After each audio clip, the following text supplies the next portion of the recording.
Good morning, সুপ্রভাত। কেমন আছেন আপনারা সবাই? আশা করছি আপনারা খুব ভালো আছেন। আমিও কিন্তু ভীষণই ভালো আছি। তো আজকে না আমার দিদির বাড়িতে আমার সেকেন্ড ডে। তো সকালে ঘুম থেকে উঠে ব্রাশ ফ্রাশ করে একটু ফ্রেশ হয়ে নিয়েছি, মেয়েদেরও ব্রাশ করিয়ে দিয়েছি, ব্রেকফাস্ট করিয়ে দিয়েছি। এখন আমি চা খাবো।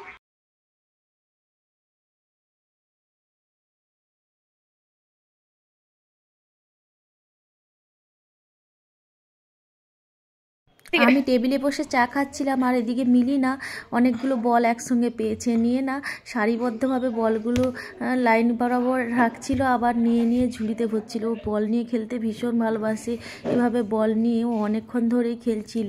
আর চা না খাওয়া শেষ করতে করতেই মাসিমা আবার আমার হাতে 3টে পাকা পেয়ারা দিয়ে গেল। এগুলো এইমাত্র গাছ থেকে মেসোমশাই পেড়ে এনেছে। আমাকে মাসিমা বলল, তোর জন্য মেসোমশাই পেড়ে এনেছে, টিফিন করে খেয়ে নিস। তো খুব ভালো লাগলো। আসলে এই পেয়ারগুলো ভীষণ টেস্টি হয়। আর এদিকে তো সকালবেলা দিদিদের পুকুর থেকে দেখুন কত মাছ ধরা হয়েছে। রুই মাছ, তারপরে ছিল কালবোস মাছ, বাটা মাছ। রাই আর মিঠি মিলে না এই অরিও বিস্কিট থেকে ক্রিম আর বিস্কিটগুলো আলাদা করছিল। ওরা না আজকে অরিও বিস্কিট দিয়ে কেক বানানোর চেষ্টা করছিল, আর কেকটা কিন্তু খুব সুন্দরই হয়েছিল। তো দুজন মিলে এভাবে একসঙ্গে কাজ করছিল।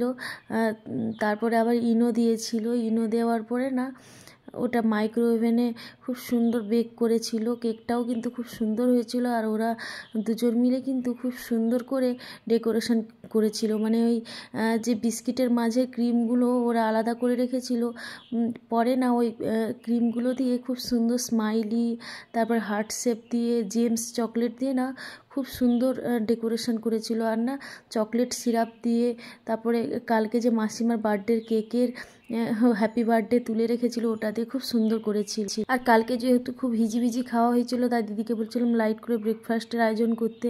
তাই দিদি এখানে কাঁচা ছোলা, শসা, তারপরে দিয়ে দিয়েছিল আলু ভাজা আর মিষ্টি। যদিও মিষ্টি আমি মুড়ির সঙ্গে খাইনি, পরেই খেয়েছিলাম। আর এদিকে দেখুন মিলি না আমার সঙ্গে বেরিয়ে পড়েছে একটু বাইরে ঘোরাফেরা করতে। আসলে এত বড় জায়গা পেয়ে না ও সারাক্ষণ বলছিল যে একটু বাইরে যাবে বাইরে যাবে, খুব মজা করছিল। আর বাইরে এসেই না দিদিদের সবজি বাগানের পাশে যে একটা ধানের ক্ষেত আছে, ওখানে না কটা ছাগলকে দেখে মিলি খুব খুশি হয়েছিল।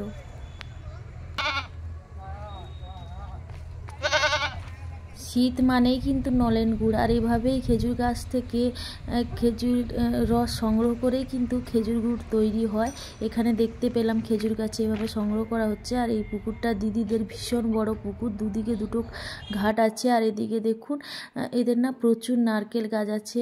আর এখানে কয়েকটা নারকেল ডাব পাড়া রয়েছে। দিদিদের শিব ঠাকুরকে কিন্তু রোজই একটা ডাব দিয়ে স্নান করানো হয়, পরে কোনো ভিডিওতে আমি দেখিয়ে দেব। আর এদিকে দেখুন গাছের মধ্যে কতগুলো পেঁপে একদম পেকে লাল লাল হয়ে গেছে। এখন আবার হয়ে গেছে মিলির ফল খাওয়ার টাইম, তাই মিলি এখন কলা নিয়ে বসে পড়েছে। আগে না আমি ওকে কলাটা খাইয়ে দিতাম, কিন্তু এখন ও এভাবেই নিজে নিজে হাতে নিয়ে খেতে চায়। আমার হাতে আর খেতে চায় না। একটু একটু করে কেটে, একটু টাইম লাগে, কিন্তু ও ধীরে ধীরে এভাবেই খেয়ে নেয়, এভাবেই খেতে পছন্দ করে। কিছুতেই আমার হাতে খেতে চায় না, তাই ওকে এভাবেই দিয়ে দিই। ও কলা খাচ্ছিল, আর এদিকে আমি পেয়ারাটা খাচ্ছিলাম। পেয়ারাটা ভীষণই টেস্টি ছিল, খুবই মিষ্টি ছিল। মিলি কলা খাওয়ার পরে এখানে না ক্রিমের ডাব্বা নিয়ে খেলাধুলো করছিল। আর আমার দিদির মেয়ে রাইনা খুব সুন্দর একটা আসন বানিয়েছে, খুব সুন্দর লাগছিল। ওদের স্কুলে এরকম আসন বানানো শেখানো হয়। আর এরপরে আমার একটু মিষ্টি খাওয়ার মন হচ্ছিল, তাই জন্য আমি গুলাব জামুন নিয়ে নিয়েছিলাম। গুলাব জামুনটা খুবই টেস্টি ছিল, ভেতরে একটা পেস্তা বাদামের স্টাফিং ছিল। এদিকে মিঠি না দোলনাতে দোল খাচ্ছিল দিদির বারান্দাতে, আর মিলি দাঁড়িয়ে দাঁড়িয়ে দেখছিল। আর দিদিদের কনস্ট্রাকশনের কাজটা কিন্তু অনেকটাই এগিয়ে গেছে। দিদিদের পুকুরের পাড়েই না একটা ঝিল আছে, আর ঝিলের পরেই না অনেকগুলো পনের বরজ আছে, বড় বড় সাইজ। কালকে আমি 2 মেয়েকে নিয়ে একা এসেছিলাম, আজকে আবার মাস্টার মশাই এলেন। এদিকে দিদি লাঞ্চ থালি রেডি করে নিচ্ছে। আজকে লাঞ্চ থালিতে ছিল বাটি চাপা গরম ভাত, ওলকপি ভাজা, মূলো ভাজা, মাশরুম ভাজা, বেগুন পোড়া, মাছের ঝাল, বাঁধাকপি ঘন্ট, এছাড়াও কালকের চিকেনও ছিল। এখন আবার মাস্টারমশাই লাঞ্চ সেরে নলেন গুড়ের পায়েস খাচ্ছেন, যেটা ফ্রিজে রাখা ছিল, দিদি রেখেছিল উনার জন্য, কারণ উনিও কিন্তু নলেন গুড়ের পায়েস খেতে ভীষণই ভালোবাসেন। আর এতক্ষণ তো মিলি ঘুমাচ্ছিল। ঘুম থেকে উঠেই পাপাকে দেখে মিলির কি আনন্দ, একবারে আনন্দে আত্মহারা অবস্থা। আমরা একটু রেস্ট নিয়ে না বিকেলবেলা বেরিয়ে পড়েছিলাম দিদিদের বাগানটা ঘুরে দেখতে। আমিও যদিও দেখেছি, কিন্তু মাস্টারমশাই যেহেতু প্রকৃতিপ্রেমী, উনাকে তো নিয়ে যেতেই হতো না, তাই জন্য উনাকে নিয়ে গেছিলাম বাগান দর্শন করাতে। আমার যদি এরকম জায়গা থাকতো একটা না, পুরো সবজি চাষ করে ভরে দিতাম একবারে।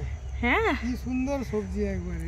তাহলে একটা জায়গা কিনে ফেলো, বুঝলে। এবার যখন দিদি বাড়ি আসছিলাম তখন দেখছিলাম যে তখন সব বিচা লাগানো হচ্ছে, সব মাটি কোপানো হচ্ছে, জল দেওয়া হচ্ছে সমস্ত। আর আবার এখন এলাম, সব সবজিতে পুরো ভরে গেছে বাগানটা পুরো একবারে। এদিকে পালং শাক, এগুলো না মনে হয় মৌরি শাক, দেখো না, ধনে পাতা বলো তো না, মৌরি। ধনে পাতা এরকম না, এটা মৌরি গাছ। তখন আমরা সব সবজি, সুন্দর মটরশুটির গাছ, মানে কড়াইশুটির। বেগুন গাছ আছে, সিম গাছ লাগিয়েছে। হ্যাঁ। হ্যাঁ হ্যাঁ হ্যাঁ। আর এদিকে কিছুটা না, এদিকে কিছুটা পেঁয়াজ লাগানো আছে, আর কি সুন্দর সরষে ফুল হয়ে আছে। দারুণ, সরষে ফুলও দারুণ হয়েছে। ভাবছি না সামনের বছর আমাদের কিছুটা সরষে বুনে রাখবো, এরকম ফুল ফুটবে, বেশ দেখতে সুন্দর। এইদিকে দেখো ধনে পাতা লাগিয়েছে, তার পাশে মৌরি শাক, আবার এদিকে না পালং শাক, পাশে আবার কলমি শাক, লাল শাক, মানে লাল লোটে যেটা, কিছুটা এই মানে খেসারি কলাইয়ের শাকও আছে, আবার কিছু কিছু টমেটো গাছ লাগিয়েছে। পালং শাকটাই বেশি আছে, আর মূলো শাকও আছে গো এইদিকে, বেশ ভালো। আমাদের যদি এরকম একটা জায়গা থাকতো, বেশ সুন্দর চাষ করা যেত। শীতকাল ঢাঁড়স হয়েছে। ও, এটা শীতের ঢাঁড়স? তুমি কি করে জানলে? দেখো না, ছোট খুব ছোট ঢাঁড়স ধরেছে। কোথায়? ও হ্যাঁ, এই তো ছোট ছোট ঢেঁড়স ধরে গেছে। ও, এই তো ছোট, এই তো ঢেঁড়স হয়ে যাচ্ছে, খুব সুন্দর। বুঝতে পারছি, এটা মানে বরবটি গাছ? এটা বরবটি গাছ। আচ্ছা, একটা গাছেতেই দেখো কত হয়েছে, কত পুঁই মিচুলি। বিকেলবেলা দিদি সবাইকে দই খেতে দিয়েছিল, আর মাস্টারমশাইকে দইয়ের সঙ্গে মিষ্টিও দিয়েছিল। আর এদিকে দেখুন, মাস্টারমশাই খেতে খেতে মিলি আবার ওর পাপার কাছে বায়না করে পাপার প্লেটটা নিয়ে খাচ্ছিল, আবার খেতে পাচ্ছিল না, এইভাবে ঘাঁটাঘাঁটি করছিল। আর না দই খাওয়ারও চেষ্টা করছিল, যেহেতু ওর পাশে বসে আমি দই খাচ্ছিলাম, চেষ্টা করছিল, পাচ্ছিল না। এভাবেই খানিকক্ষণ করার পরে ও উঠে গেছিল, আর এদিকে আমি দই খাচ্ছিলাম, তো আমাকেই দেখে দেখে করার চেষ্টা করছিল। দইটা কিন্তু ভীষণই টেস্টি ছিল।